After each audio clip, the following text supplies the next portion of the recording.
Hello, my name is Tracy, and in this video we're going to be talking about self-validation in the context of healing the physical body. And I just want to mention again that I'm very passionate when it comes to healing that involves the physical because I have a very delicate physical constitution, and I've always been like this. And the deeper that you go into this, it's a gift. It keeps you in integrity with the healing. You really can't bypass things for too long because your physical will tell you, like, your body doesn't lie. So there's a lot of like healing modalities out there, and there's a lot of teachings. But if they are not in alignment with your soul and the physical, you can tell right away. And then you can be very discerning of what works, and your body will tell you the truth, right? So it just feels, because healing is supposed to feel at the core just very healing. It's supposed to feel like your heart should feel light, your stomach should feel open, like your body should feel expanded, and the energy should just flow through. That's how you know that you're in the healing. And then when it comes to emotions and relationships, which is really the area that I focus on because we're just such relational beings. So yeah, that's a little context there. So when it comes to self-validation, when we have chronic illness, there is so many layers to dependency. There's so many layers of like giving our power away. There's so many layers of just depending on this, attaching to this, and just giving ourselves away.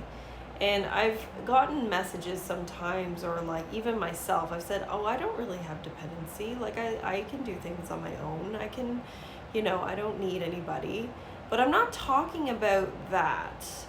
There are layers in which we can defend ourselves against ourselves. Like there's so many layers when we have like complex trauma, or when we have that long-term narcissistic abuse, where we actually live behind a lot of defenses, and we live behind a lot. There's so much self-denial that it's really difficult to break through. But let's just talk about self-validation. A very simple way is that there is a deep kind of self-validation that when everything just sheds from you, the attachments just die from you, and it's just you, like you're all alone and you're with yourself, and you're like finding that like comfort somewhere within yourself. And it takes a long time to get there sometimes, because sometimes you have so many pieces that are,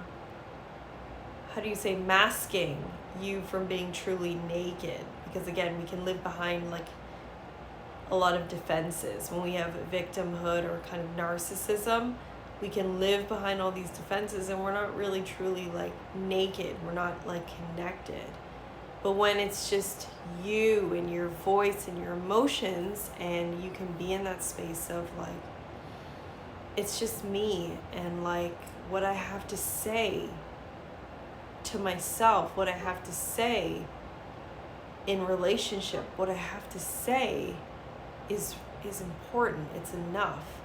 And there is no like weird just layers of self-doubt and layers of gaslighting and layers of self-gaslighting. And because that happens, when you go through long narcissistic abuse, like long term, there's so much self-gaslighting, confusion, and self-doubt in like pretty much everything you are, everything you feel, and everything you do, that a lot of the work in the recovery is actually just being able to notice those pieces, get through those pieces, and actually arrive to the self. Like, I believe that narcissistic abuse recovery is so much filtering through the negativity and the noise.